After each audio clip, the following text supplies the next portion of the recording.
고객 세그먼테이션 분석 완벽 가이드에 오신 것을 환영합니다. K-민즈 클러스터링과 RFM 분석을 활용하여 고객을 효과적으로 세분화하는 방법을 학습합니다. 이번 강의에는 10개의 퀴즈가 포함되어 있으니 학습한 내용을 직접 확인해 보세요. 오늘 학습할 내용은 6가지입니다. RFM 분석 개념부터 시작하여 고객 구매 데이터 전처리, 최저 K값 결정, K-민즈 클러스터링 수행, 클러스터 특성 해석, 그리고 마케팅 전략 제안까지 단계별로 살펴보겠습니다. RFM 분석은 고객을 3가지 핵심 지표로 평가하는 기법입니다. 리선시는 마지막 구매가 얼마나 최근인지를 나타냅니다. 어제 구매한 고객과 1년 전에 구매한 고객 중 누가 더 활성 고객일까요? 당연히 어제 구매한 고객입니다.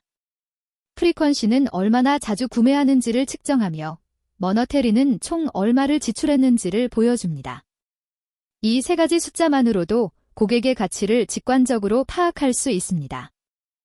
RFM 지표를 계산하는 코드를 살펴보겠습니다. 먼저 팬더즈와 데이타임을 임포트합니다. Calculate RFM 함수는 고객별로 데이터를 그룹화하여 RFM 지표를 계산합니다. 그로프비로 커스터머 아이디별로 묶고 레그 함수로 3가지 지표를 한 번에 계산합니다. 오어더데이되는 람다 함수를 적용하여 기준 1에서 마지막 주문 1을 빼서 리선시를 일수로 계산합니다. 오어더 아이디는 카운트로 프리퀀시를, 어마운트는 썸으로 머너테리를 구합니다. 마지막으로 컬럼명을 리선시, 프리퀀시, 머너테리로 변경하여 반환합니다. 데이터 전처리는 분석의 성패를 좌우하는 핵심 단계입니다. 취소된 주문, 마이너스 금액, 중복된 데이터가 뒤섞여 있으면 RFM 분석 결과를 신뢰할 수 없습니다. 먼저 결측치를 제거합니다.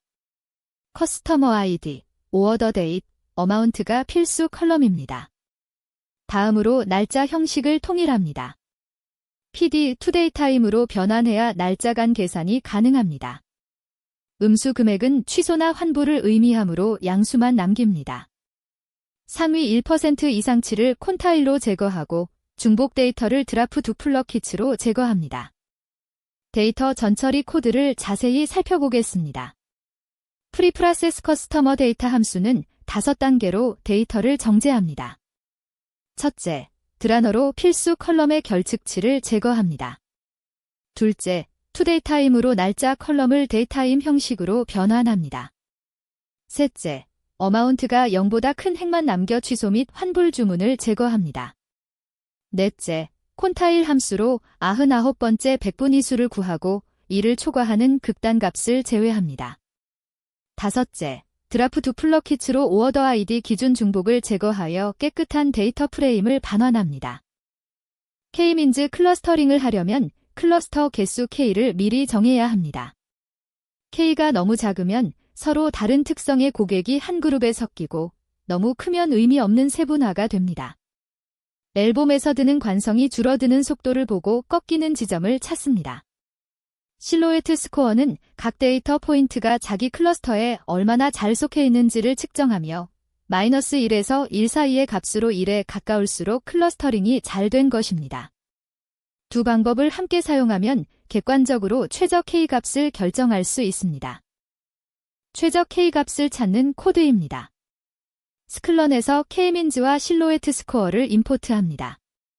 find aftermath K 함수는 K를 2부터 10까지 변경하면서 각 K에 대해 클러스터링을 수행합니다.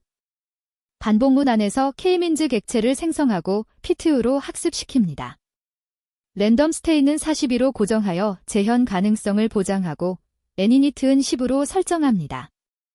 이너션은 관성값을, 실로에트 스코어는 실루엣 점수를 계산하여 각각 리스트에 저장합니다.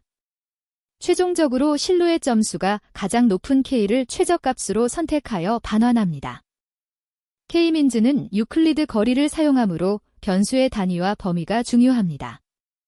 리선시는 0에서 365일, 프리퀀시는 1에서 50회, 머너테리는 10,000원에서 1,000만원 범위입니다. 스케일링 없이 클러스터링하면 머너테리가 거리 계산의 99%를 지배하게 됩니다. 스탠더드 스케일러로 모든 변수를 평균 0, 표준 편차 1로 정규화하면 모든 변수가 공정하게 반영됩니다. 이렇게 스케일링된 데이터에 K-민즈를 적용해야 균형 잡힌 결과를 얻을 수 있습니다. K-민즈 클러스터링 수행 코드입니다. 스클런 프리프로세싱에서 스탠더드 스케일러를 임포트합니다. 스케일러 객체를 생성하고 피트 트랜스포엄으로 RFM 데이터를 스케일링합니다. 이 함수는 데이터의 평균과 표준 편차를 학습한 후 변환합니다. 스케일링된 데이터에 K-민즈를 적용합니다. N클러스터즈를 5로 설정하고 피트 프리딕트로 클러스터링을 수행하여 각 고객에게 0부터 4까지의 클러스터 레이블을 부여합니다. 클러스터 센터즈는 스케일링된 중심점이므로 인버스 트랜스포엄으로 원래 척도로 복원하여 해석할 수 있게 만듭니다. 클러스터링 결과를 비즈니스 언어로 번역해야 합니다. 숫자 0부터 4라는 레이블만으로는 마케팅팀이 이해하지 못합니다. 각 클러스터의 평균 RFM 값을 분석하고 의미 있는 이름을 부여합니다. 예를 들어 최근에 자주 많이 구매하는 집단은 VIP 챔피언즈입니다. 과거에는 구매했지만 최근 200일 동안 구매가 없으면 앳리스크 이탈 위험 고객입니다. 거의 1년 전에 2번 구매하고 사라진 고객은 하이버네이팅 휴면 고객으로 분류합니다. 누가 봐도 직관적으로 이해할 수 있는 이름을 붙여야 합니다. 클러스터 이름을 부여하는 코드입니다. 그래프 B로 클러스터별 RFM 평균값과 고객 수를 집계합니다. 에그 함수의 리선시, 프리퀀시, 머너테리는 민으로 커스터머 아이디는 카운트로 지정하여 각 세그먼트의 규모도 파악합니다. 라운드로 소수점 첫째 자리까지만 표시합니다. 그 다음 클러스터 네임즈 딕셔너리를 정의하여 클러스터 번호의 직관적인 이름을 매핑합니다. 0은 VIP 챔피언즈, 1은 로얄 커스터머즈, 2는 앳리스크, 3은 뉴 커스터머즈, 4는 하이버네이팅으로 지정합니다. 매프 함수로 세그먼트 컬럼을 생성하여 각 고객에게 세그먼트 이름을 부여합니다. 각 세그먼트의 특성에 맞는 차별화된 마케팅 전략을 수립해야 합니다. VIP 챔피언즈에게는 로열티 프로그램, VIP 전용 혜택, 신제품 우선 접근권을 제공하며 예산의 30%를 투자합니다. 로얄 커스터머즈에게는 업셀링과 크로스셀링 기회를 제공하고 예산의 25%를 할당합니다. 앳리스크 이탈 위험 고객에게는 긴급 리텐션 캠페인과 특별 할인으로 돌아올 기회를 주며 예산의 25%를 투자합니다. 뉴 커스터머즈에게는 온보딩 프로그램으로 첫 재구매를 유도하고 예산의 15%를, 하이버네이팅 휴면 고객에게는 윈백 캠페인으로 최소한의 예산 5%를 할당합니다. 첫 번째 퀴즈입니다. RFM 분석에서 리선시 지표가 낮은 값을 가진 고객의 특성으로 가장 적절한 것은 무엇일까요? 한 번, 오랜 기간 동안 구매하지 않은 이탈 위험 고객. 2번, 최근에 구매한 활성 고객. 3번, 구매 빈도가 낮은 비활성 고객. 4번, 총 구매 금액이 적은 저가치 고객. 잠시 생각해 보세요. 정답은 2번, 최근에 구매한 활성 고객입니다. 리선시는 마지막 구매일로부터 현재까지의 일수를 계산합니다. 따라서 리선시 값이 낮다는 것은 최근에 구매했다는 의미이며, 이는 활성 고객을 나타냅니다. 코드에서 스냅샷 데이트, Xmax, 데이즈로 계산하므로 어제 구매한 고객은 1, 1년 전 구매한 고객은 365가 됩니다. 두 번째 퀴즈입니다. RFM 분석 코드에서 그래프 B, 커스터머 아이디, 덱, 함수 내 오어더 데이트 컬럼에 적용된 람다 함수의 역할은 무엇일까요? 한 번, 고객의 첫 구매일과 기준일 사이의 일수 계산. 2번, 고객의 평균 구매주기 계산. 3번, 고객의 마지막 구매일과 기준일 사이의 일수 계산. 4번, 고객의 총 구매기간 계산. 생각해보세요. 정답은 3번입니다. 램더 X 스냅샷 데이트 Xmax 데이즈는 각 고객의 주문일 중 가장 최근 날짜 Xmax를 구하고 기준일 스냅샷 데이트에서 빼서 일수로 변환합니다. 이것이 바로 리선시 최근성 지표로 마지막 구매 이후 경과 일수를 나타냅니다. 세 번째 퀴즈입니다. RFM 점수가 555인 고객과 111인 고객을 비교할 때 마케팅 전략 측면에서 가장 적절한 해석은 무엇일까요? 한 번, 555 고객은 신규 고객이므로 온보딩 캠페인이 필요하다. 두 번, 111 고객은 구매력이 높으므로 프리미엄 상품을 추천해야 한다. 세 번, 555 고객은 VIP로 유지 관리하고 111 고객은 재활성화 캠페인 대상이다. 네 번, 두 고객 모두 동일한 마케팅 전략을 적용해야 한다. 정답은 3번입니다. RFM 각 지표를 1대 5점으로 점수화했을 때 555점은 최근에 RO, 자주, ZEPO, 많이, 젠보, 구매한 최고 가치의 VIP 고객입니다. 반면 111점은 오래전에 한 번 적은 금액을 구매한 이탈 위험 고객입니다. 따라서 555 고객은 VIP 유지 전략을, 111 고객은 재활성화 캠페인을 적용하는 것이 적절합니다. 네 번째 퀴즈입니다. 고객 구매 데이터 전처리 시 취소된 주문과 마이너스 금액을 제거해야 하는 이유로 가장 타당한 것은? 한 번, 데이터 용량을 줄여 분석 속도를 높이기 위해. 두 번, RFM 지표 계산 시 왜곡된 결과를 방지하기 위해. 세 번, 개인정보보호법 준수를 위해. 네 번, 클러스터링 알고리즘이 음수 값을 처리하지 못하기 때문에. 정답은 2번입니다. 취소된 주문이나 마이너스 금액이 포함되면 프리퀀시, 구매 횟수가 실제보다 높게 계산되거나 머너테리, 총 금액가 왜곡될 수 있습니다. 예를 들어 10만원 구매 후 환불하면 실제 구매는 0원인데 데이터에는 구매 이력이 남아 분석 결과를 왜곡합니다. 깨끗한 데이터가 정확한 고객 세분화의 기반입니다. 다섯 번째 퀴즈입니다. RFM 분석의 한계점으로 언급된 내용과 이에 대한 대응 방안으로 가장 적절한 것은? 한 번, 계산이 복잡하므로 단순 평균값을 사용한다. 두 번, 실시간 데이터 반영이 안 되므로 매시간 재계산한다. 세 번, 신규 고객은 낮은 점수를 받으므로 별도 관리한다. 네 번, 금액 기준이 상대적이므로 절대 기준을 적용한다. 정답은 3번입니다. RFM 분석은 과거 데이터만 반영하기 때문에 새로 가입한 고객은 아직 구매 이력이 없어 낮은 점수를 받을 수밖에 없습니다. 이는 신규 고객의 잠재 가치를 제대로 평가하지 못하는 한계입니다.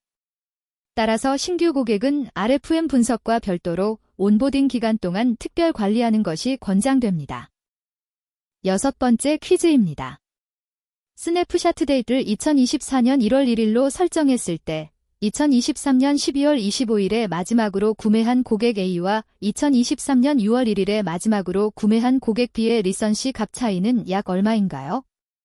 한 번, 약 7일, 두 번, 약 180일, 세 번, 약 207일, 네 번, 약 214일. 정답은 3번, 약 207일입니다. 고객 A의 리선시는 2024년 1월 1일에서 2023년 12월 25일을 빼면 7일입니다. 고객 B의 리선시는 2024년 1월 1일에서 2023년 6월 1일을 빼면 약 214일입니다. 따라서 두 고객의 리선시 차이는 214 빼기 7로 약 207일이 됩니다.